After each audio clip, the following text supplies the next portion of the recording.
ఈరోజు మనం మాట్లాడబోయే టాపిక్ ఏంటంటే అసిడిటీ ఆర్ యాసిడ్ రిఫ్లక్స్ ఉన్న వాళ్ళలో ఆహార పరంగా ఎలాంటి నియమాలు పాటించాలి. Hello everyone, I'm doctor Anupama. నేను రెనోవా హాస్పిటల్ కొంపల్లిలో కన్సల్టెంట్ గ్యాస్ట్రోఎంట్రాలజిస్ట్ అండ్ హెపటాలజిస్ట్ని. సో సివియర్ అసిడిటీ కానీ గ్యాస్ ప్రాబ్లం కానీ యాసిడ్ రిఫ్లక్స్ ఉన్న వాళ్ళు సహజంగా బయట ఫుడ్ని అవాయిడ్ చేస్తే మంచిది. ఎస్పెషల్లీ బాగా వేపుడు పదార్థాలు, oily foods, as well as బాగా కారాలు కానీ పులుపు పదార్థాలు కానీ అవాయిడ్ చేయాలి.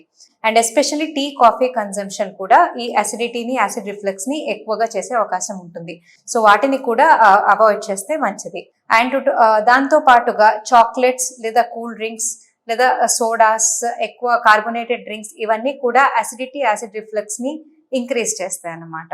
సో ఇది తినే ఆహారం అనే కాదు, ఇది తినే ఆహారంలో ఎక్కువగా ధాన్యాలు కానీ, fruits, vegetables and easily digestible foods ని బాగా ఇన్కల్కేట్ చేసుకొని, ఇంక్లూడ్ చేసుకొని తినాల్సిన అవసరం ఉంటుంది.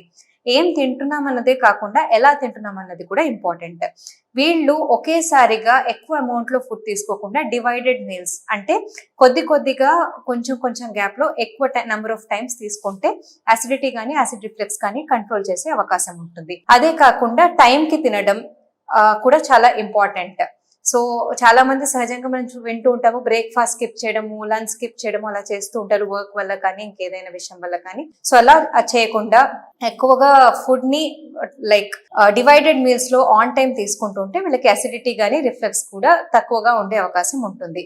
ఇంకో విషయం ఏంటంటే నైట్ డిన్నర్ ని ఎర్లీగా బై 7 or సంథింగ్ ఫినిష్ చేసేసుకొని తినడానికి అండ్ నిద్రపోవడానికి మధ్యలో అట్లీస్ట్ 1 hour గ్యాప్ ఉంటే బెటర్ గా ఉంటుంది.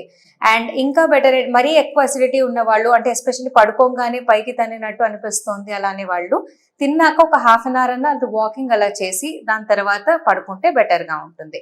అండ్ ఎక్కువగా రెగ్యులర్ ఎక్సర్సైజ్ కానీ, టైంకి వ్యాయామాలు అది కూడా రెగ్యులర్ గా చేసుకుంటూ ఉండాల్సిన అవసరం ఉంటుంది. వర్క్ పరంగా కూడా కొంచెం stress levels, other things control చేసుకుంటే వాళ్ళకి అసిడిటీ అన్నది ఇలాంటి చిన్న చిన్న లైఫ్ స్టైల్ మోడిఫికేషన్స్ తోటి వాళ్ళకి కంట్రోల్ అయ్యే అవకాశం ఉంటుంది. సో ఇలాంటి చిన్న చిన్న జాగ్రత్తలు పాటిస్తూ ఉంటే మనము అసిడిటీ నుంచి కొంచెం ఉపశమనం పొందే అవకాశం ఉంటుంది. Stay happy and stay healthy.